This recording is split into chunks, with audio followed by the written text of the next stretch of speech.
Assalamualaikum everyone, it's your Mahi and welcome to my YouTube channel. Dear viewers, আমি আজকে তৈরি করে দেখাবো রমজানের স্পেশাল মিল্ক ফ্রুটস আর বিস্কুট দিয়ে ভীষণ মজাদার একটা ডেজার্ট। ডিয়ার ভিউয়ার্স, এই ডেজার্টটা দেখতে যতটা সুন্দর খেতেও ভীষণ মজার আর এটা পুষ্টিগুণে ভরপুর। যদি রমজানে ইফতারের মধ্যে এরকম একটা ডেজার্ট আইটেম থাকে তাহলে আমাদের শরীর মন দুটোই চাঙ্গা হয়ে যাবে আর এটা ঠান্ডা ঠান্ডা খেতে ভীষণ মজার হয়ে থাকে। আর যারা আমার চ্যানেলের নতুন বন্ধু তারা অবশ্যই আমার চ্যানেলটি সাবস্ক্রাইব করে বেল আইকনটি ক্লিক করে রাখুন। এই ডেজার্টটি তৈরি করতে ভীষণ কম সময় লাগে আর খুবই তাড়াতাড়ি তৈরি করা যায়। চলুন তাহলে মূল পর্বে চলে যাই। প্রথমে আমি এখানে প্রায় 1 কেজির মতো তরল দুধ নিয়ে নিয়েছি আর এটাকে আমি হালকা জাল করে নিচ্ছি। এই পর্যায়ে আমি দিয়ে দিচ্ছি 1.5 কাপের মতো চিনি। এটা আপনাদের স্বাদ অনুযায়ী আপনারা কমিয়ে বাড়িয়ে নিতে পারেন। এখন দিয়ে দিচ্ছি 1 চিমটির মতো লবণ। এটা টেস্ট বাড়াবে। যে কোনো মিষ্টি খাবারে সামান্য একটু লবণ দিলে টেস্টটা দ্বিগুণ হয়ে যায়। এখন বলক চলে এসেছে আর এই পর্যায়ে আমি দিয়ে দিব কাস্টার্ড পাউডারটা।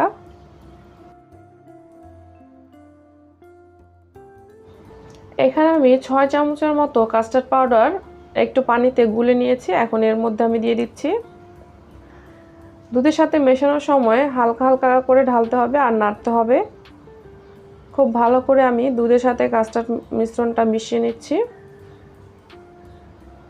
এরই মাঝে দুধটা প্রায় ঘন হয়ে এসেছে। আমি এভাবে নেড়ে চেড়ে কিছুটা ঘন করে চুলা থেকে নামিয়ে ঠান্ডা করে নেব।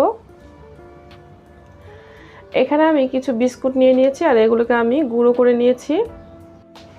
আর এখন দিয়ে দিচ্ছি প্রায় 3 টেবিল চামচের মতো ঘি। আপনারা চাইলে এখানে বাটারও ব্যবহার করতে পারেন, কিন্তু ঘি দিলে খুব ভালো একটা ফ্লেভার হয় আর খেতেও ভীষণ মজার লাগে। এখন আমি হালকা হাতে নেড়ে চেড়ে মিশিয়ে নিচ্ছি। মেশানো হয়ে গেছে। একটি বাটিতে আমি বিস্কুটগুলো দিয়ে ছড়িয়ে দিচ্ছি। খুব ভালোভাবে ছড়িয়ে নিয়ে আমি চামচের সাহায্যে চেপে চেপে নেব যাতে ডেজার্টটা খুব ভালোভাবে সেট হয়। এভাবে চেপে চেপে আমি বিস্কুটটাকে সেট করে নিচ্ছি। এখন সেট হয়ে গেছে। এখন এর উপরে আমি দিয়ে দিব মিল্ক কাস্টার্ডটা। খুব ভালোভাবে আমি ছড়িয়ে দিচ্ছি।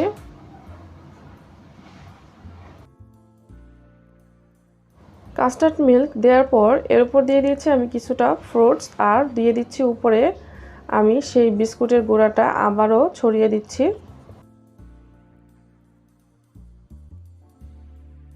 এখন আবার আমি এর উপর দিয়ে দিচ্ছি ফ্রুটস আর প্রথমে আমি এখানে কলা দিয়ে দিচ্ছি আর কলাটাকে খুব ভালোভাবে ছড়িয়ে আমি চারিপাশে দিয়ে দিচ্ছি। আর এগুলো দেওয়ার পর আমি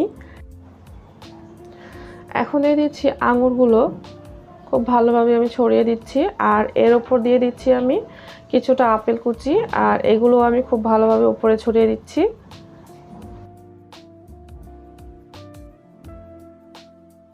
ফ্রুটসগুলো দেওয়ার পর আমি আবারও দুধের মিশ্রণটা উপরে দিয়ে দিচ্ছি আর খুব ভালোভাবে আমি কভার করে নিচ্ছি ওপরটা খুব ভালোভাবে আমি ছড়িয়ে দিচ্ছি দুধটাকে। আর দুধটাকে দেওয়ার পর আমি আবারও এর উপর কিছুটা ফ্রুটস দিয়ে দিব। খুব ভালোভাবে আমি ওপরে ফ্রুটসগুলো ছড়িয়ে দিব আর এটা দেখতেও খুব সুন্দর লাগে আর লোভনীয় লাগে। আপনারা অবশ্যই এই রমজানে ইফতার আইটেমে এই রেসিপিটা রাখবেন। আর এই ডেজার্ট রেসিপিটা দেখতে যতটা সুন্দর খেতেও স্বাস্থ্যসম্মত, কোনো প্রকার ঝামেলা ছাড়া ইজি এবং সহজভাবে তৈরি করা যায়। ডিয়ার ভিউয়ার্স, তৈরি হয়ে গিয়েছে মজাদার বিস্কুটের এই ডেজার্ট। আর এই ডেজার্ট অবশ্যই আপনারা বাসায় তৈরি করে খাবেন আর অবশ্যই খুব ভালোভাবে ফ্রিজে আগে ঠান্ডা করে নেবেন। এতে খেতে এর স্বাদটা খুবই ভালো লাগবে। ঠান্ডা ঠান্ডা ডেজার্ট এই রমজানে অবশ্যই আপনারা ইফতার আইটেমে রাখবেন। আমি খুব ভালোভাবে ফ্রিজে এটা ঠান্ডা করে নিয়েছি আর এখন পরিবেশন করে দেখাচ্ছি এটা কতটা লোভনীয় হয়েছে। দেখুন, এটা দেখতে যতটা সুন্দর খেতেও ভীষণ মজার হয়ে থাকে। আপনারা অবশ্যই ট্রাই করবেন আর আমাকে কমেন্ট করে জানাবেন আমার আজকের রেসিপি আপনাদের কাছে কেমন লেগেছে। যারা আমার ভিডিওটি সম্পূর্ণ দেখেছেন তাদের সবাইকে ধন্যবাদ। আল্লাহ আপনাদের সবাইকে ভালো রাখুক, সুস্থ রাখুক, নিরাপদে রাখুক এই কামনা করে আজকের মতো বিদায় নিচ্ছি। আসসালামু আলাইকুম।